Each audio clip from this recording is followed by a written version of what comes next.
Hey Rockstars, welcome back in the channel. Thursday, April 10th, 2025. At the end of this video, I got a lot of questions about our 6-month-old Old English Sheepdog Milo, so I'm going to answer some of those questions. But first, let's talk about the USPS raising prices again. July 2025, May, June, July. That's just in 3 months from now. This happens twice a year at the beginning of the year, and then in July. They also do a temporary hike during Christmas, so really it's 3 times, but 2 are permanent. 1 is temporary during the Christmas season. And this one was announced. Ina Steiner covered it on e-commerce bites. It's in a lot of other places. I'll put screenshots up or something. Now, half of it was announced and half of it was not announced. They're planning to raise the cost of a first-class stamp, the Forever stamps, from 73 cents to 78 cents. So 5 cents extra for a stamp. They're also, which is an increase of 6.85%, they're planning to raise first-class mail by 7.385%. Now, none of us use first class anymore because our first class packages are now called Ground Advantage. The first class mail they're talking about is the other junk crap that you get. But the other mail services, their plan is to raise all mail services by an average of 7.4%. All mail services by 7.4% on average. So some of them will be 4 or 5% rate increases. Some of them might be 8 or 9 or 10% increases, but the average is 7.4%. They have not announced the exact percentage for each breakdown, like Ground Advantage, Priority, Express. They have not announced which ones will go up by which amounts, but when they do, be sure I'll put it out here on the channel first and foremost as soon as I hear about it. The USPS filed the notice with the Postal Regulatory Commission, that's the PRC, on Wednesday, yesterday afternoon, of its intention to raise rates on market-dominant rates beginning July the 13th, which the USPS Board of Governors has already approved. While the PRC must approve the actual rates, it set the stage for a higher price rate increases in 2020, while it kept a price cap system based on the Consumer Price Index, which is CPI, but added modifications that allowed for higher price increases. So on page 9 of their filing on Wednesday under the price cap compliance, the USPS noted that the CPIU for market-dominant mail is 2.915, which means the USPS is able to ask for an increase of over 2.5 times what had been limited to prior to 2020. Reuters pointed out today that in 2022, President Biden had extended $50 billion in financial relief over a decade to the USPS and forgiven a $10 billion loan.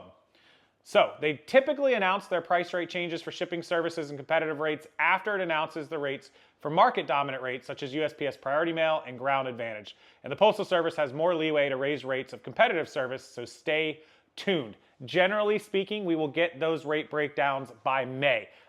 They will have it out before June. I don't expect it to be more than a couple more weeks. We will get those exact breakdowns, but I did just want to give everybody the heads up. So 7.4%. So let's take 7% on average across the board. If you are shipping a $5 package, you're looking at about a 35-cent increase. That's what it's going to be, like a Ground Advantage t-shirt. Like if you ship this shirt to somebody and it normally costs $5 from, I don't know, Florida to Tennessee, they're usually like $4.58, $4.85, something like that. You're looking at like 35-cent increase across the board on things like that. Now, what will they do to Priority or Express Mail or any of those services?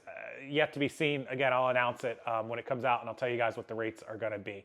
So that's the USPS announcement today. Please don't shoot the messenger, guys. Hit the like button for me. Don't hit the dislike button because the USPS just keeps on raising the rates. Look, we knew it was coming. There's nothing we can do about it but adapt and keep changing. Hopefully they don't bump up my postcard and sports card shipping above. It used to be 64 and then 67 cents and now 69 cents standard card shipping. So hopefully it doesn't keep going up because every penny counts on those. But anyways, as always, thank you guys for staying tuned to the news and the videos, and I'll keep you up to date on it. So let's talk about this little guy who's not so little anymore. This is Milo. He is 6 months old. He is an Old English Sheepdog. If you're not familiar with their breed, they are, of course, from England. Old English Sheepdog. Makes sense, right? They're from over in the UK. They were born and bred and raised to herd. They're sheepdog, right? They herd sheep. That's what they do. That's what they were trained to do. That's what's in their bloodline. He is full-blooded. He came from a rescue and breeder over in Polk City, Florida, which is about 45 minutes into Central Florida, not far from Orlando. Bless you, buddy. And he is a menace. He is a monster. He is a play animal, but he is the most loving dog you will ever meet. So some fun facts about Old English Sheepdogs. They don't shed. So they do have some fur balls that will fall off from time to time because of their coat, but their coat is actually a double layered coat and they don't shed.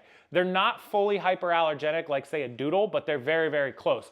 We do not have to vacuum or pick up stuff. You won't find hairs all over us. There's none of that. The only thing we have to do is brush him. Now we got him shaved a couple weeks, about a month ago, and so he's very short-haired, but he's starting to get the fluff back a lot. And once it comes back, you got to keep them really, really groomed. Why? One, their double coat will get tangled and they will get matted very easy and it's painful for them. You have to keep them brushed out really, really well. So that's like an every other day, every couple of day thing. You just got to keep brushing them.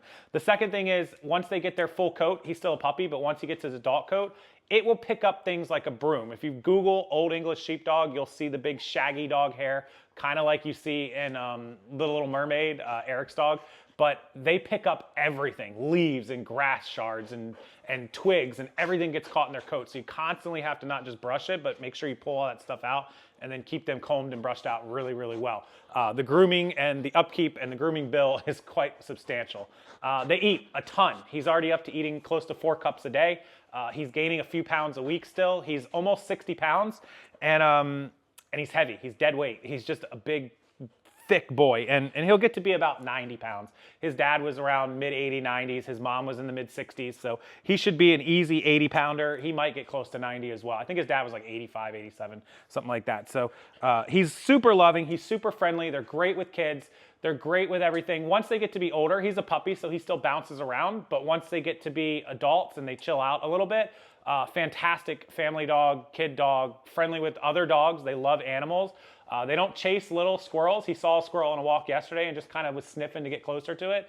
He wasn't like trying to run after it and attack it. But right now, because he's a puppy, he's goofy and clumsy and runs into stuff. So little kids, when they're puppies, you got to be careful because these guys don't know their size, their strength. He is so strong. I've been with some strong dogs, but this dude, for what he is, he just got his full teeth in. He is an absolute beast strength-wise. Like, you cannot fight them. And then the other thing about sheepdog, because they are bred and raised to be herders, they herd. That's what they do. So when you walk up my steps, he's next to you. He keeps next to you, bumping you, nipping at your ankles. You have to kind of break them of that habit because they want to keep you in line, right? Like, that's what they do. They also have to be next to somebody at all times. They're very, very attached. You cannot leave them at home by themselves for extended period of time or without somebody around them. We work at home all day, so it's perfect. He has somebody here with him all day. If I go to the post office, Kate's here. If she's got to run out to the grocery store, I'm here. He's never really alone. If we do go out to dinner or we go to the lagoon or whatever we're doing for an hour or two, we cap it at 2.5, 3 hours. That's it. He has a crate. He stays in his crate. He doesn't like it, but it is what it is. He's still a puppy. He could get into too much stuff. Once he's older and he doesn't get into anything, I'll feel comfortable just letting him roam around at least part of the house while we're gone. He doesn't chew up things. They're not chewers, but they do like to be mischievous, and they drag away socks and flip-flops, and they'll gnaw at it a little bit and drool on it and get sloppy because they do drool, and they drink a ton of water. Ton of water. He drinks all day long. But they don't really like chew up furniture. He doesn't chew at corners of legs. They're not known for that, but they are mischievous. So they take stuff and run with it, right? Like if you tell him no, that's code word, grab it and run. And that's just what he likes to do.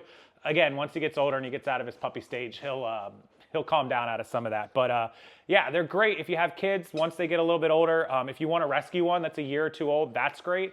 They're super, super smart, super easy to potty train. They know immediately. They like the fields. He'll go out there and lay in the yard and just let the wind blow through his hair forever. When we potty trained him, I would say we got him at 10 weeks old. He probably had 2 accidents, 3 accidents tops in all the potty training we did with him. And we did not crate train him. We actually just taught him, like put him in the yard, make him go. And then we'd bring him inside because we're lucky enough to work at home. And then after an hour or two, take him back out. Even if he doesn't like cry or get up and pace, just pick him up, take him outside, and he would go. He learned it super fast. Now, our bedroom is upstairs. So when we went to bed at night, he would sleep at the end of the bed, and he would get up and just let me know. He'd paw at me and push me, and I'd take him downstairs. He'd get up twice a night. You know, I'd go to bed at 11, 12. He'd get up at 2 or 3. He'd get up at 6 or 7, and then he was good. Now he sleeps, obviously 6 months old. He's still a puppy, but he sleeps all through the night. He doesn't get up. He goes to the bathroom before bed, and then early in the morning, he'll be jumping down and pacing, and it's like, oh, time to get up. Milo's got to go outside. And that's it. They're super smart. They're easy to train. He's getting on walks right now. He does really well on walks. He doesn't try to pull. He wants to, again, be next to you and kind of just poke around and see what's up and see what's going on in the neighborhood. But he doesn't try to pull or run or do anything like that. So very easy to train, very smart, very loving. And their middle name is Play. All he wants to do all day, if you watched my videos recently, is play. He will bring you the toy back and forth 1,000 times until you get tired, not until he gets tired. So I do appreciate, I'm going to end the video here, I do appreciate everyone who asked about him, about his breed, about things you should know about Old English sheepdogs. They are super fun-loving. Again, they get to be pretty big. Females will be 60, 70 pounds, males 80, 90. They can be upwards close to 100 pounds. So they get to be big. Make sure you have a yard like we have that they can run in. They want to run. They want to go for walks. He likes to go to the dog park. So, you know, attention, time, don't get him if you go to work and he's going to be locked in a cage all day. Please do not get a sheepdog if that's your life. Don't do that to them. He's got the perfect situation for him. And yeah, that's pretty much it. Their lifespan is about 10 to 12 as expected for bigger dogs. So hopefully we have them a lot longer than that. But that's Milo. That's our 6-month-old Old English sheepdog. So if you have any other questions, feel free to email me, rockstarflipper@gmail.com. If you have questions, comments, or concerns about the post office raising its prices, leave that in the comment section below as well. And I have 2 amazing videos coming out this weekend for you guys. So stay tuned for those. As always, thank you. Hit that like button, subscribe to the channel, come back for future videos, and me and Milo will see you in the next one.